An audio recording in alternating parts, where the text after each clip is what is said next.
Welcome back to Hazel Jane Tarot. Today I'm doing a VR to Candy, Soul and Soil, and this is part of her deck collection Tag Your It series.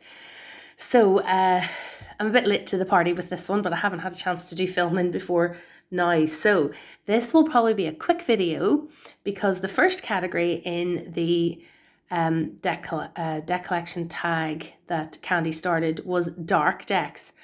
And as you'll see from the decks I've chosen today, I don't have that many dark decks. So the first one I've chosen as a dark deck is, as you can see, the Game of Thrones Tarot.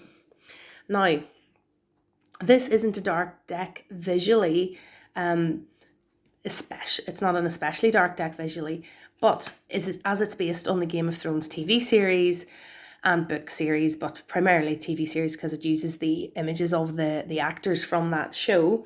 It's a pretty dark deck.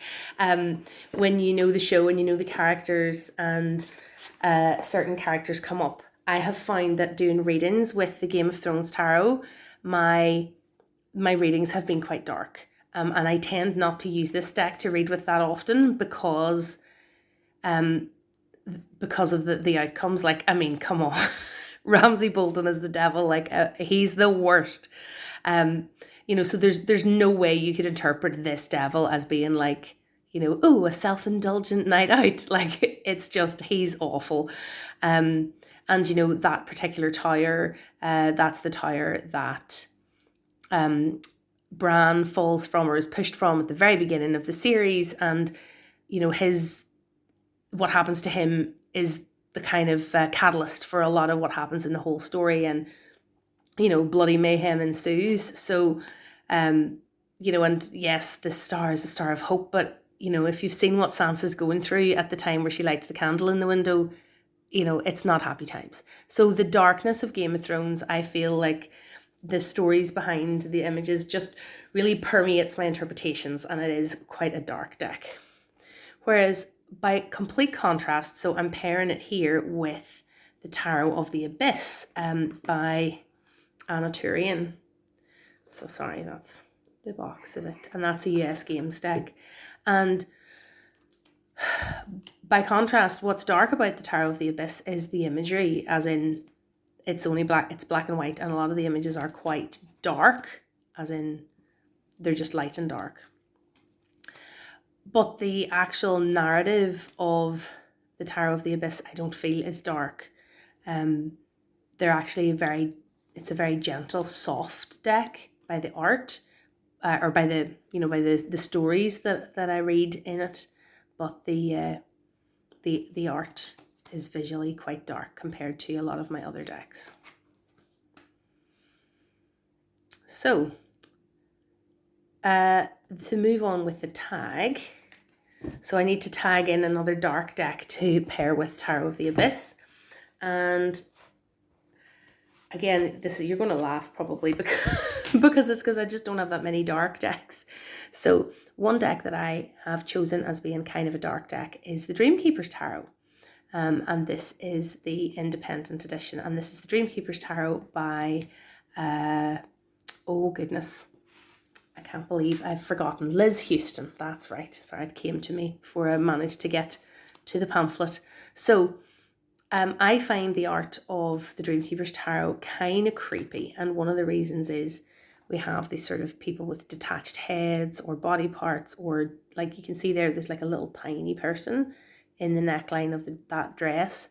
And there's a little skeleton, a bone down here. So the kind of the creepiness of the imagery with all the skeletons and so on makes it kind of a dark deck for me. It's a deck that when I got it first, I was so fascinated with the imagery. Like if you've heard me talking about this before, I just looked at imagery of this online day after day after day after day, and then finally ordered it about 4 o'clock in the morning one night when I was up with my baby when she was little. And it was my first independent deck that I'd ordered from overseas. So the imagery of it is quite dark, although like Tarot of the Abyss, I don't find the readings themselves gloomy, if you know what I mean. Like, whereas the Game of Thrones Tarot, I feel reads with a dark tinge, like the messages are maybe a little bit negatively weighted. When I read with the Dreamkeeper's Tarot, just as with the Tarot of the Abyss, I don't feel that the readings are particularly dark in terms of their meanings. And then my final tag your it to join on the tag for dark decks is, and again, some of you'll laugh and think this is not particularly dark at all, is the Nicolae Chicoli Tarot. So some of you might put this as cute, in cute decks, but again, kind of like the Dreamkeeper's Tarot, there's something sort of creepy about the characters in the Nicolae Chicoli Tarot. And it does explore kind of like a darker side of childhood, like fears and threats, and there's something sinister about some of the images. And I'm just seeing these together now. They actually pair really nicely. There's something about the quality of the colour and the sort of the way the shadows are in both that just seem to match up really nicely. So I might actually try reading with these two as a pair in the future. Whereas the other decks that in the tag so far, I don't think they visually really went together, but these two definitely do. So again, like here's like a little play scene, it looks like fruit and vegetables used to create a castle. It's kind of whimsical, but in it you have like the little creepy crawlies, and the little girl seems to be running away. And this is the 10 of Wands, so it's all got a bit too much in that particular image. And here, like, look at this. I mean, the 5 of Swords. Yeah, there's the power dynamic here is really interesting. And I mean, let's not get into the symbolism. But yes, the Chicoli deck is quite dark and challenging, I think, and kind of creepy. I was familiar with Nicolae Chicoli's art before I came across the tarot, and for a long time I didn't buy it because I thought it wasn't close enough to the Rider-Waite-Smith for me to be able to work with it. But I'm glad I got it, because I actually find it's its own thing. It's not really the meanings of the cards. It's maybe more like an oracle in some ways. I have an actual full review of this deck on my channel, so I'll try to remember to link that below. And if I've reviewed any of these other decks in full, I can't remember off the top of my head whether I have or not done a review of the Dreamkeeper's Tarot, I will link that below too. But maybe I should.